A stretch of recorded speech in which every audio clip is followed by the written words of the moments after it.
TV Imaculada, o Evangelho em primeiro lugar.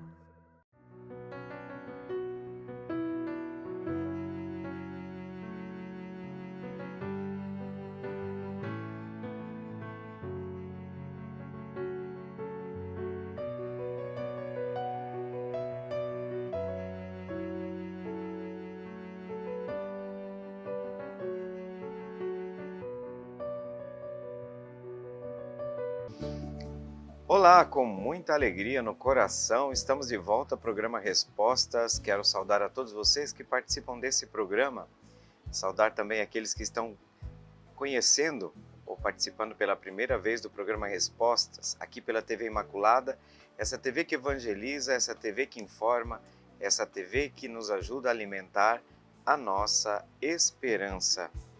De fato, a Rede Imaculada de Comunicação tem uma programação toda voltada para o campo da evangelização, sempre seguindo o caminho da Igreja. E nós queremos então comunicar que a dinâmica desse programa acontece entre 3 blocos. O primeiro bloco é um bloco de reflexão sobre um tema da atualidade, amparados em uma reflexão a partir de um texto onde a Igreja se pronunciou oficialmente sobre essa temática, e depois, no segundo e terceiro bloco, nós voltamos para a resposta. Procuramos responder as perguntas que nos são enviadas. Então nós vamos começar agora o programa, o primeiro bloco, que é um bloco de reflexão sobre, como eu disse para vocês, um tema da atualidade. E o tema da atualidade é infelizmente muito atual, porque nós já estamos há alguns programas falando sobre o tema do como evitar a guerra. É o caminho, digamos assim, que a Igreja, a orientação que a Igreja deu no Concílio Vaticano II para que a humanidade tomasse consciência dos riscos, do agravamento, por exemplo, do nível de periculosidade dos armamentos, da tecnologia aplicada para esse mundo da construção de armas. E, de fato, agora nós estamos na segunda parte do subtítulo de hoje, a corrida aos armamentos. Nesse sentido, nós percebemos, a Igreja já estava atenta para esta grande, temida realidade dos povos que dedicam boa parte dos seus recursos, comprometem inclusive boa parte do seu PIB na construção de armas. Então vamos agora para a leitura do texto da Gaudium et Spes, que fala sobre esse tema, e nós voltamos na sequência para a reflexão. Evitar a guerra, a corrida aos armamentos. Parte 2. Por tal razão, de novo, se deve declarar que a corrida aos armamentos é um terrível flagelo para a humanidade e prejudica os pobres do modo intolerável. E é muito de temer, se ela continuar, que um dia provoque as exterminadoras calamidades de que já presentemente prepara os meios. Advertidos pelas calamidades que o gênero humano tornou possíveis, aproveitemos o tempo de que ainda dispomos para, tornados mais conscientes da própria responsabilidade, encontrarmos os caminhos que tornem possível resolver os nossos conflitos do modo mais digno de homens. A providência divina instantemente nos pede que nos libertemos da antiga servidão da guerra. Se nos recusarmos a fazer este esforço, não sabemos aonde nos levará o funesto caminho por onde enveredamos. Gaudium et Spes.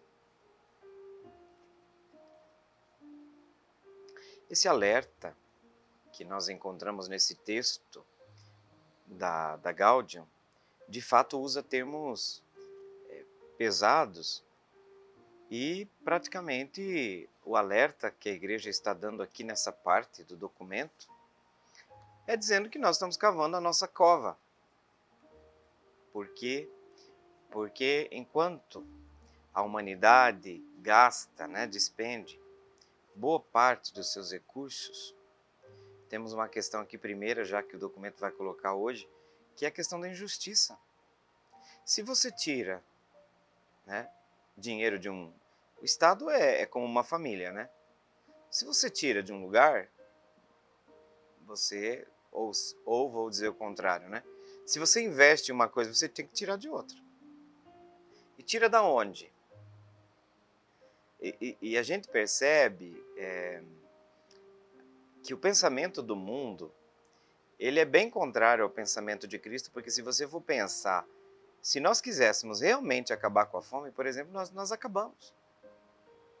Não falta pão, gente. Não falta alimento. Não falta. É que falta má vontade, é má vontade política. E de fato, por outra parte, a igreja vai dizer, olha aqui o termo que a igreja vai usar, intolerável o gasto, né, que se dedica aos armamentos, essa chamada corrida aos armamentos, e prejudica, olha só aqui o texto, prejudica os pobres do modo intolerável. Esse espírito bélico, né, esse espírito da guerra, né? E aí a igreja vai dizer que é de se temer se esse caminho, se nós continuarmos nessa estrada, nós vamos fatalmente desembocar no perigo de, no futuro, gerarmos verdadeiras calamidades. É isso que está dito aqui, ó. E é muito de temer se ela continuar o quê? A corrida aos armamentos, que um dia provoque as exterminadoras calamidades. Olha aí, eu sei que o termo é pesado aqui, mas não sou eu que estou usando não, tá? É a igreja. Vou repetir. Provoque as exterminadoras calamidades, de que já presentemente prepara os meios. Aquilo que eu estou falando. A igreja está alertando. Se a humanidade continuar por essa estrada, nós estamos abrindo o caminho para uma tragédia. Né? Uma tragédia. E de fato a gente acompanha esses focos de guerra espalhados pelo mundo. O Papa Francisco, por exemplo, coloca que nós já vivemos uma terceira guerra mundial, mas ela é espalhada, né? É um outro termo que ele usa, mas não me vem à mente aqui agora. É uma guerra espalhada em diversos focos de guerra. Aqui nós podemos lembrar hoje a terrível situação da faixa de Gaza. Inclusive, esses dias no Brasil chegaram boa parte das crianças completamente desnutridas. Gente, eu falo assim, como é que eu faço o critério para me ler alguma coisa na rede social e trazer aqui para vocês? Quando eu vejo no mínimo em 3 ou 4, tá? A notícia aparece em 3 ou 4 canais de comunicação de massa, ou seja, a grande imprensa, tá? Então eu estou passando para vocês essa informação, tá? Para não vender fake news aqui, porque agora está na moda, né? E tem gente que gosta de fake news. Então vamos lá. Chegaram crianças que estão em situação de desnutrição, e você percebe que a guerra não afeta todo mundo do mesmo modo. Sobretudo, padecem os mais frágeis. Você veja ali milhões de crianças, gente, milhões de... Diz que criança, essa notícia que eu li, que eu fiquei estarrecido, né? Milhões de crianças que estão comendo grama. Estão comendo grama. E você sabe o que tem da parte de alguns outros oponentes que barram os caminhões que estão chegando com ajuda humanitária. É ajuda humanitária, gente. É atroz a ação, vocês vão dizer assim, de um grupo terrorista? É vergonhoso, nojento. Mas, gente, se isso aqui não for uma atitude terrorista, o que é? É nojento. É ajuda humanitária, meu amigo. Você não deixa chegar comida para pessoas. Se você não matar pela guerra, você vai matar pela fome. Isso é genocídio, meu irmão. Esse é o nome. E eu não quero saber, não estou de lado nem de um lado, nem de lado, não me interessa. Interessa que tem criança lá. Que se lasque. Quero saber que lado de nada. Ah, eu sou daqui, eu sou de lá. Vai para o inferno com essas divisões que vocês criam para justificar esse satanás desse flagelo. Né? Criança comendo grama. Eu não consigo conceber uma coisa dessa. Então, tá. E aí o problema lá da Ucrânia e tantos outros, tem tantos focos, a gente não fala muito da África, mas a África tem países também em guerra, porque a gente não dá importância para a África, né? Me perdoem dizer assim, mas nós somos bem seletivos, né? Porque, não vou nem continuar o comentário que eu vou ser agressivo aqui, né? Não quero. Mas essa calamidade, não adianta, gente. Se você gasta com arma, você tira da onde? Você tira de algum lugar. É lógica aqui, tá, gente? Não estou fazendo aqui, nossa, que fala inteligente. Não precisa ser inteligente para saber disso. O comprometimento dessa corrida armamentista, o comprometimento do PIB dos países chamados desenvolvidos é absurdo. Coisa que dava para acabar com a guerra assim, ó. Desculpem, acabar com a fome assim. Não querem. Né? Eu falo que o pobre serve, né? O pobre serve para certo. Esse sistema prevê isso. E tá bem. E o pior é você encontrar gente de igreja, né? Que às vezes me dá nojo também, né? Justificando isso, dizendo que isso é a vontade de Deus. Vá para o inferno. Vá para o inferno. Não, minha paciência tá, sabe? Cara, que evangelho que você está lendo, meu irmão? Qual Cristo que você conhece? Porque não é o mesmo meu, não.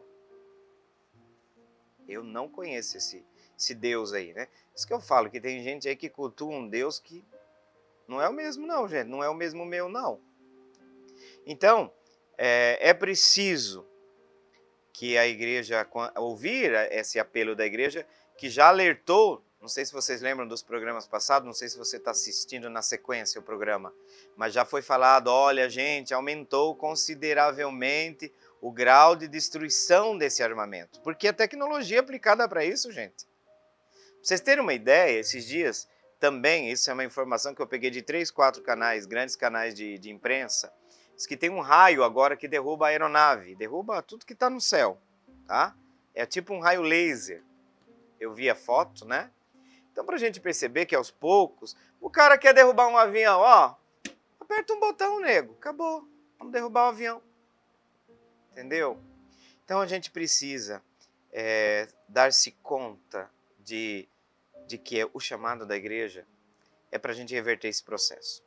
É urgente reverter esse processo. E a responsabilidade, sobretudo, daqueles que constroem, que administram, né, os países, os governos, porque essa política que se tornou, né, a corrida armamentista se tornou uma política de Estado, no lugar de promover a paz, acaba gerando e alimentando ainda mais intrigas e mais guerras entre a nossa sociedade, a nossa comunidade, a comunidade internacional. Então, o que a igreja está pedindo ao final dessa reflexão? Diz aqui o documento: a providência divina instantemente nos pede que nos libertemos da antiga servidão da guerra. Vai chegar um ponto que a humanidade tem que dizer: guerra, basta, né? E aí, o alerta que fica aqui no final da reflexão, nós já estamos indo para o intervalo, se nos recusarmos a fazer este esforço, olha o alerta da igreja aqui, ó. Se nos recusarmos a fazer este esforço, não sabemos aonde nos levará o funesto caminho por onde enveredamos. Funesto caminho, tá certo? Tá aí o alerta da igreja. Eu acho que ninguém está ouvindo não, tá?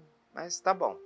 A igreja vai falar e vai fazer a sua parte. Vamos para o intervalo e nós voltamos na sequência para responder as perguntas que vocês nos enviam.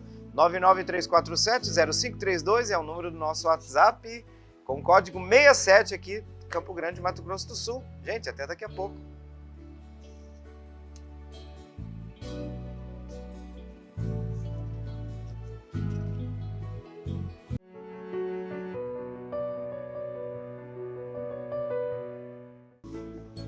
Muito bem, de volta, programa Respostas. Nós estávamos comentando aqui no intervalo, junto com o Felipe. O Felipe trouxe um aceno que é importante, volta e meia eu falo isso para vocês. Como os textos do Concílio Vaticano II são atuais. Foram escritos Olha só, o concílio da igreja aconteceu de 1963 a 1965. Olha aí, gente, nós temos mais de 60 anos. Tá? E parece não, e é evidente que está descrevendo situações atuais, odiernas, situações contemporâneas. Então, falo que a atualidade do Concílio Vaticano II nos ajuda realmente a iluminar essas grandes questões que acometem, né? que causam, né? Angústia na humanidade. Porque a Igreja, no Concílio Vaticano II, não se vê assim como uma bolha, né? Fora do caminho da humanidade, mas tem sua realidade distinta, mas ao mesmo tempo inserida dentro da história mais ampla, que é a história da humanidade, né? É isso. Isso é importante a gente perceber e ressaltar também. E agora, a Calmira, que é lá do Nova Lima, é um bairro aqui de Campo Grande, Mato Grosso do Sul. Falando em Nova Lima, eu essa semana tive a oportunidade de presidir uma Eucaristia. A comunidade lá, Nossa Senhora das Graças, a paróquia Nossa Senhora das Graças, estive lá e a gente estava celebraram o tríduo de celebração dos 100 anos do jubileu do Beato Luiz Variara, um sacerdote italiano que migrou, né, veio em missão para a Colômbia, faleceu jovem, Cucutá, né, na Colômbia. O testemunho desse homem, desse padre, é extraordinário. E aí, no final da missa, saí lá, tinha uma senhora que estava dizendo, olha, eu assisto. Infelizmente, eu pedi o nome da senhora que tinha me saudado, mas acabei esquecendo aqui agora, tá? Mas ela disse que não perde um programa Respostas. Fiquei muito feliz, né? Aí eu falei, olha, até brinquei com ela, o padre lá de vez em quando fala de umas polêmicas, a senhora releva um pouco, porque o padre às vezes se estressa. Ele falou, não, padre, a gente entende dentro daquele contexto, e ela falava da própria dinâmica do programa, faz muito bem, às vezes, a gente dá um termo que ela usou, um chacoalhão, né? Então, gostaria mesmo de agradecer essa audiência do programa Respostas, e a gente está aqui para melhorar, né? Aquilo que a gente puder fazer, a gente pode estar disposto, está aberto, tá bom? A Calmira está esperando um bom tempo, né? Lá do Nova Lima, uma saudação muito carinhosa para você. Chegou o seu dia, chegou sua pergunta. A Calmira está perguntando por que Jesus foi judeu e nós somos católicos, né? E nós somos católicos. Veja, no aspecto histórico, que a gente precisa dizer que Jesus é filho de uma judia. Maria, se você vê o enquadramento histórico da figura de Jesus de Nazaré, Jesus faz parte de um povo, de uma raça. Tá? Aqui nós não estamos falando ainda da religião judaica, que é uma coisa distinta. Sim, os judeus possuem uma religião judaica, ou que nós chamamos de judaísmo, que é uma religião distinta do cristianismo. Mas primeiro nós estamos falando que Jesus tinha nome e endereço. Jesus nasceu como membro do povo de Israel. Historicamente nós podemos datar, nós podemos situar, olha só, no tempo e no espaço. O que significa? Jesus foi um profeta, um rabino judeu, que viveu na Palestina do primeiro século, né? Do primeiro século, depois de Cristo, porque o próprio Cristo virou um divisor de águas para marcar essa questão do tempo. Durante a sua vida, esse profeta, esse rabino, Jesus de Nazaré, trouxe uma mensagem, a proclamação de um reino de Deus, a libertação de Israel, falou da formação de um reinado de Deus na terra. E formou um grupo de discípulos, e isso foi tomando proporções, de modo que Jesus é o fundador de uma nova religião, que é o cristianismo. E o cristianismo, no nosso caso, o cristianismo católico. Agora, Jesus não se viu como alguém que fosse antagônico, ou contrário à história precedente da história bíblica precedente, da história religiosa, porque ele frequentava a sinagoga. Então Jesus não pensou em uma religião, e isso a igreja refletiu muito quando se perguntou: o Antigo Testamento é a palavra de Deus ou não é? Ali, a conclusão de que nós temos 2 testamentos, o Antigo e o Novo, significa que na interpretação dos cristãos, e os cristãos tentando interpretar o Cristo, não é que Cristo queria uma religião estranha ao judaísmo. Até porque muitas das citações que Jesus faz nos evangelhos faz menção à Torá, que é a Sagrada Escritura, né, dos judeus. A Torá, o chamado Pentateuco, são os 5 primeiros livros da Bíblia, que constitui praticamente aquela que nós chamamos a Torá, que é a Bíblia do judaísmo. Então houve uma espécie de continuidade e descontinuidade. Então, do ponto de vista histórico, sim, Jesus é um judeu.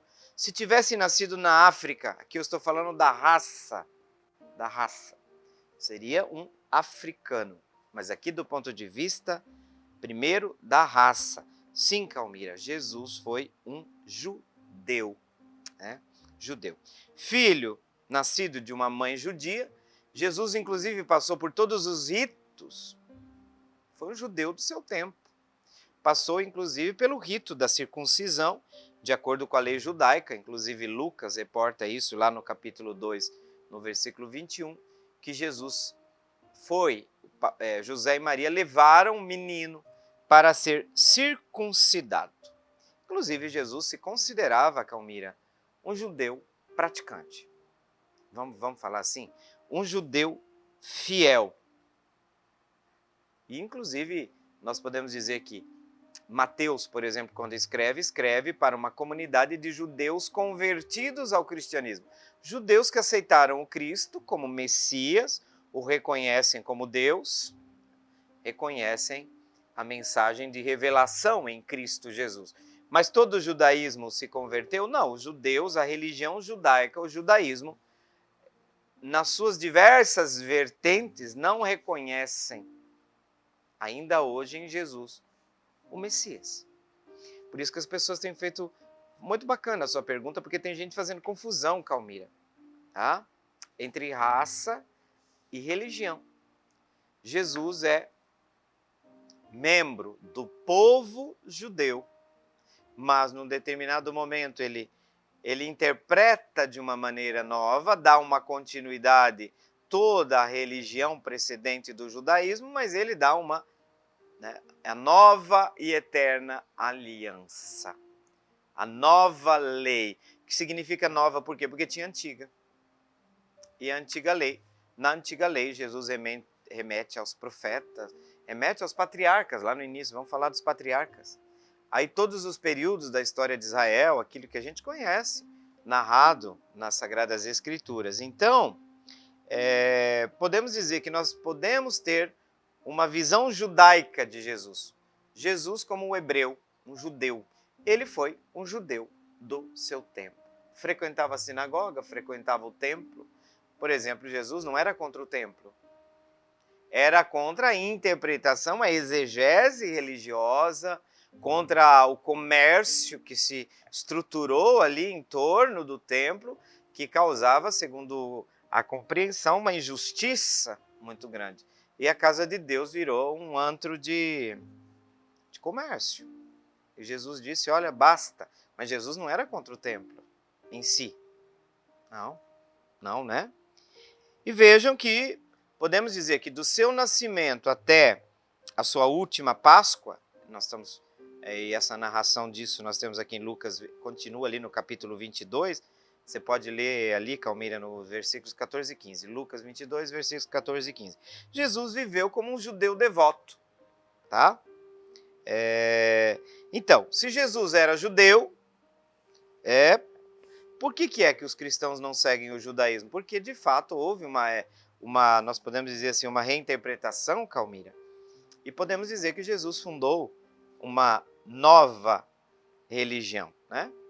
Essa é uma controvérsia que você encontra nas redes sociais, né, a divergência sobre a questão de se Jesus de Nazaré era realmente judeu. Ele é membro do povo judeu. Ele se entendeu como um continuador da religião judaica. Ele não quis anular a antiga aliança, quis planificá-la. Tanto que o cristianismo não cancelou o Antigo Testamento. O cânon da Sagrada Escritura, da revelação, contempla a antiga aliança, o primeiro testamento, né? Antes de nós aprofundarmos essa questão, Calmira, né, nós podemos dizer que uma pergunta atrelada a essa, se Jesus era judeu, por que nós somos católicos, né? É aquilo que eu falava para você. O que é um judeu? Até mesmo essa questão tem alguns elementos controversos, e entre o judaísmo você vai ver uma diversidade muito grande de respostas, depende de quem está respondendo. Entretanto, nós vamos assumir aqui a definição com a qual cada uma dos grupos do judaísmo, porque tem o judaísmo mais ortodoxo, conservador, mas nós temos também linhas dentro do judaísmo, que é o judaísmo reformado, dentro do judaísmo, né? De certa forma, essas linhas estão de acordo em dizer que o judeu é qualquer pessoa cuja mãe fosse judia, ou qualquer pessoa passado pelo processo formal de conversão ao judaísmo, pela ritualidade que integra a compreensão religiosa do judaísmo. E aqui eu estou falando sobretudo dos meninos, a questão da circuncisão. Por quê? Porque há uma discussão de que judeu tem que nascer na Judéia, tem que...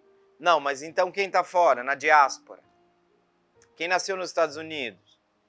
Então vocês estão entendendo que há uma controvérsia também para definir quem é judeu.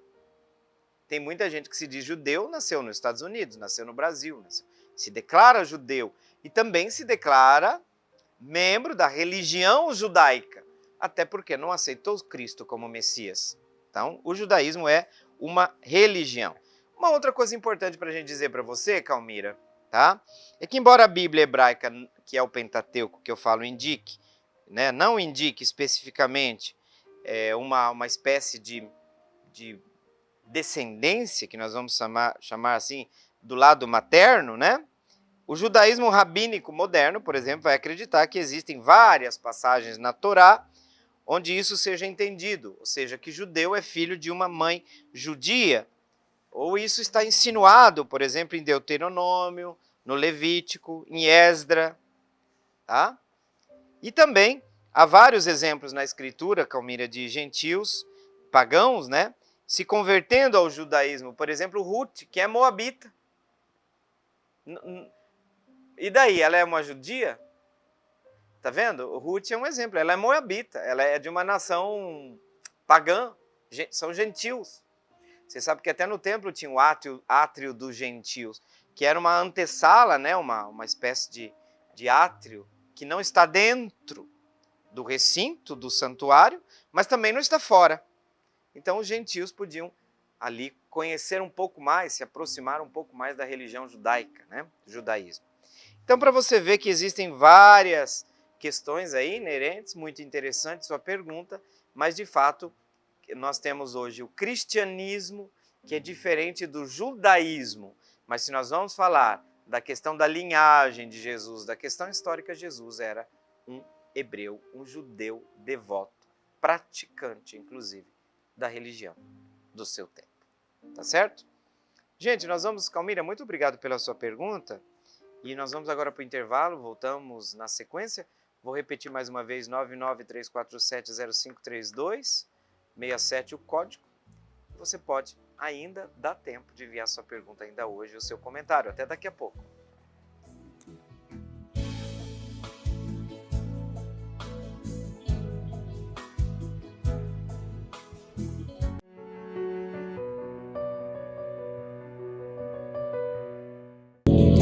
Muito bem, de volta ao programa Respostas, já terceiro bloco, o tempo passa muito rápido aqui, né? E nós estávamos trabalhando agora há pouco, refletindo sobre a pergunta da Calmira, lá do bairro Nova Lima, aqui de Campo Grande, Mato Grosso do Sul. A Calmira perguntou por que Jesus foi judeu e nós somos católicos. Aí a gente estava colocando etnicamente, né? Se nós considerarmos que judeu é o filho de uma judia, e que segue também religiosamente o judaísmo, podemos dizer que é sim essas duas respostas, né? Sim, Jesus era um judeu, né? A Sagrada Escritura coloca, inclusive, os evangelhos colocam uma genealogia de Jesus que remonta a Abraão, a toda a história pregressa. O que acontece é que Jesus reinterpreta a lei mosaica, todo o Antigo Testamento, e coloca esse Antigo Testamento como uma fase preparatória para a sua vinda. E a sua vinda inaugura uma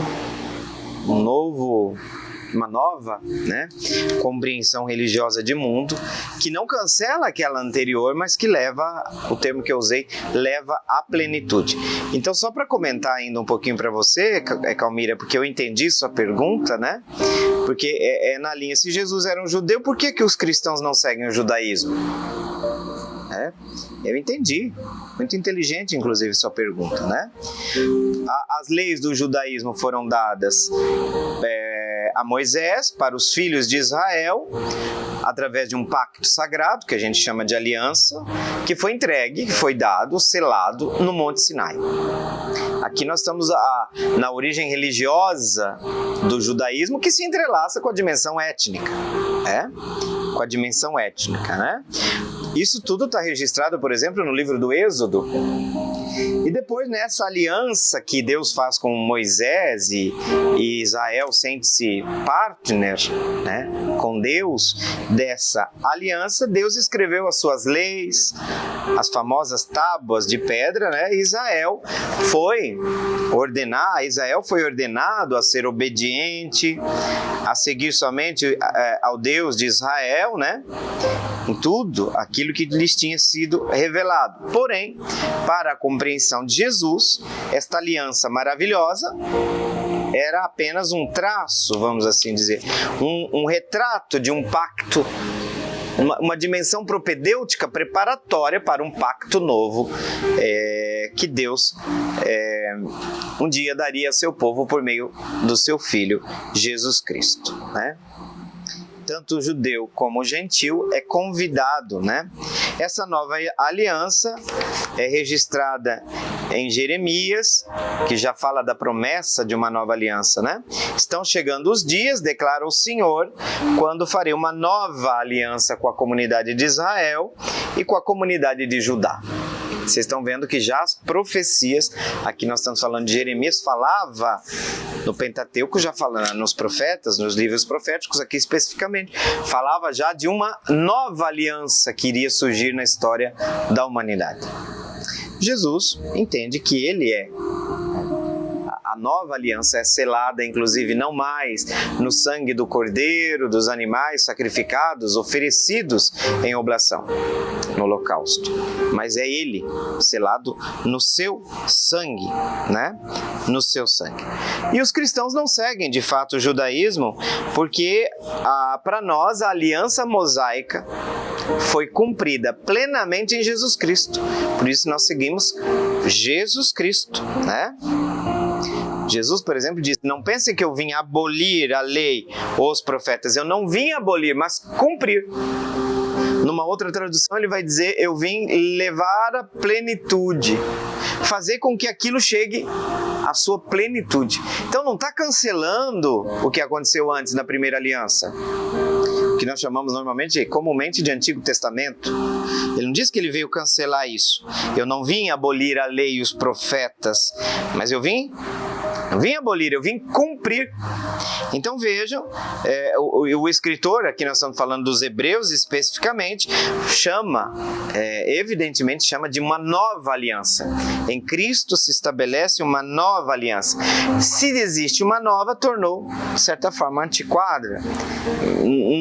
Não é uma superação, não cancela a antiga lei, mas ela só pode ser entendida agora a partir de Cristo. Tanto é verdade que o cristão sabe que quando vai ler o Antigo Testamento tem que pegar um óculos, né? O óculos que eu estou usando.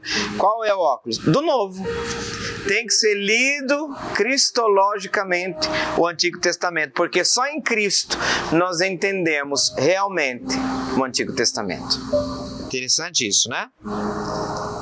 Então, isso que, como cristãos, nós não precisamos seguir a aliança antiga, porque ela foi substituída. Não sei se o termo substituída aqui é o mais apropriado, mas ela foi plenificada em Cristo. Então, há uma superação nesse sentido. Então, agora nós temos uma nova aliança, com um melhor significado de sacrifício, administrada por um novo sumo sacerdote, que é o próprio Cristo, né?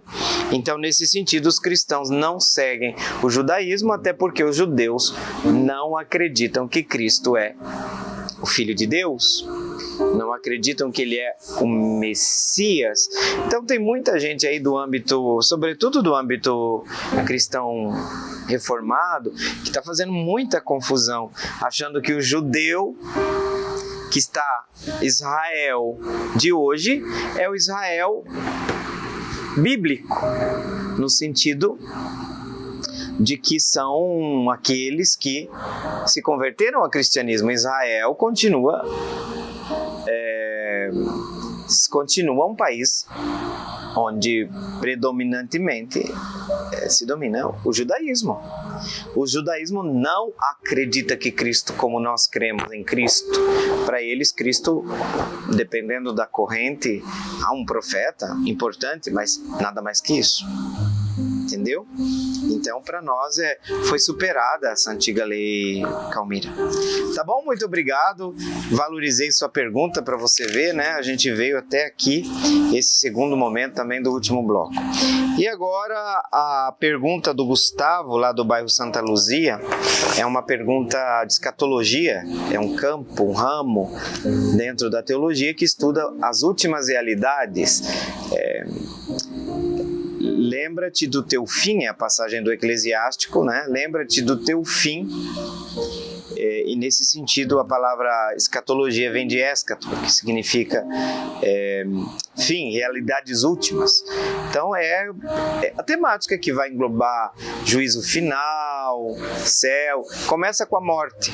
Por exemplo, o tema da morte é o primeiro grande tema da escatologia. O que ela significa, aí você vai ver os diversos estágios, a dimensão de tudo aquilo também que da escatologia individual, que diz respeito à pessoa, ao juízo pessoal, destinação, céu. O céu, a vida eterna, é um tema da escatologia, o purgatório. Então chegamos aqui à pergunta do Gustavo, é do campo de escatologia. Padre, qual é a fundamentação bíblica sobre o purgatório? Gustavo, você não vai encontrar, se você fala de fundamentação bíblica, e eu entendi sua pergunta e ela é muito interessante, importante para nós, porque de fato a doutrina do purgatório, penso que é uma doutrina, acho que na maioria do mundo reformado não crê na existência do purgatório, para não dizer a totalidade. Aqui é uma afirmação que eu vou ficar assim meio... assim, não vou dar uma certeza aqui, mas eu acredito que, se não a maioria, quase a totalidade do mundo protestante, do cristianismo reformado, não sei se professa fé, acredita no purgatório. Agora, o que nós temos que lembrar, em primeiro lugar, Gustavo, é que a gente crê de maneira um pouco distinta do mundo reformado. Porque o mundo reformado, seguindo o princípio de Lutero, afirma só a Escritura. É o princípio que diz que só a Escritura é fonte de revelação. Para nós, não. Os católicos também acreditam que a revelação ela tem uma forma oral que nós decodificamos no que nós chamamos de uma tradição. que remonta ao tempo dos apóstolos. E aí a gente chama essa de tradição apostólica. Também essa é uma modalidade de revelação que a gente tem. Tá bom, você, meu irmão reformado, pode dizer, eu não acredito.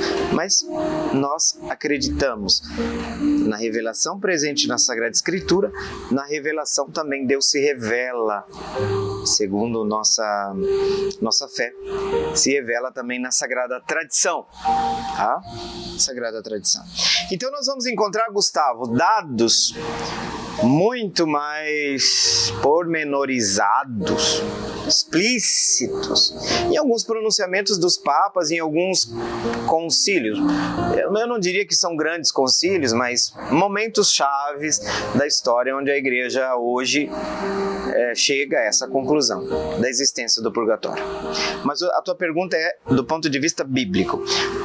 Tem um princípio que eu vou lhe dizer. O católico, quando faz uma afirmação de fé, se ela não está explicitamente, tem que estar no mínimo implicitamente na Sagrada Escritura. Tá bom? Vou repetir. Para nós afirmarmos que um dado é revelado, ele é um dogma, ele é algo que a gente precisa crer, ele precisa estar na Sagrada Escritura, sim. Tá? Precisa sim estar na Sagrada Escritura. Agora, de maneira explícita ou implícita? Então nós não temos explicitamente na Sagrada Escritura uma definição de purgatório. Na Bíblia, não tem. Você vai se decepcionar se você for procurar. Agora, se você lê na totalidade da compreensão da exegese do texto bíblico, você vai encontrar, você vai entender que o purgatório tem profundas bases bíblicas que não estão explicitadas, não estão desenhadas na Sagrada Escritura. Mas uma coisa eu já tenho que lhe avisar, não é o fato de nós sermos católicos, jamais nós vamos contrapor um dado que está presente na revelação, seja na Sagrada Escritura, seja na tradição apostólica. O que eu estou dizendo? Eu não posso fazer nenhuma afirmação que seja contrária a um princípio presente na revelação bíblica. Não posso. Porque Deus não é esquizofrênico. Deus não é bipolar. Falou uma coisa aqui na Sagrada Escritura, na modalidade escrita da revelação, aí falou uma outra lá na tradição. Não, Deus não é bipolar, tá? Deus não é esquizofrênico, e nada contra. Acho que um pouquinho de esquizofrenia todos nós temos um pouquinho, né, gente? Pelo amor de Deus. Mas para brincar, e mais falando sério, então nós temos bases, Gustavo, para falar desse período, dessa purificação e purgatório. Ressalta esse dado que a igreja atesta, professa. Não está no creio, mas a igreja acredita na existência do purgatório. Sua fundamentação bíblica, embora não explícita, ela é existente, e nós vamos entender a realidade do purgatório a partir do ponto de vista bíblico, a partir de uma leitura mais ampla, tá? Mais ampla da própria Sagrada Escritura, tá certo? E nós poderíamos, agora nós não temos mais tempo, de ver como é que a gente vê, como é que aparece esse purgatório nessa compreensão bíblica. É algo que eu fico lhe devendo, e se você me permite, a gente vai voltar sobre essa parte, tá? Sobre essa parte no próximo programa. Gente, muito obrigado pela companhia de vocês, pelas perguntas, pela participação. Eu espero que vocês estejam gostando do programa. Até você que começou a assistir hoje, seja muito bem-vindo, muito bem-vindo. E agora nós vamos, como de costume, invocar a bênção de Deus por intercessão de Maria Imaculada, São Maximiliano, patrono, santo inspirador de toda essa obra, tinha uma devoção muito grande a Maria Imaculada. É por intercessão dela que nós vamos invocar então sobre vocês a bênção de Deus neste momento. O Senhor esteja convosco, Ele está no meio de nós, que pela intercessão de Maria Imaculada desça sobre você, sobre sua vida, sobre seus sonhos, seus projetos, a bênção de Deus Todo-Poderoso, Pai e Filho e Espírito Santo. Amém. Com aquele abraço bem afetuoso, bem apertado, a gente saúda, diz um tchau para vocês com a promessa do reencontro no próximo sábado. Salve Maria Imaculada. Meu coração é para ti, Senhor. Meu coração é para ti, Senhor. Meu coração é para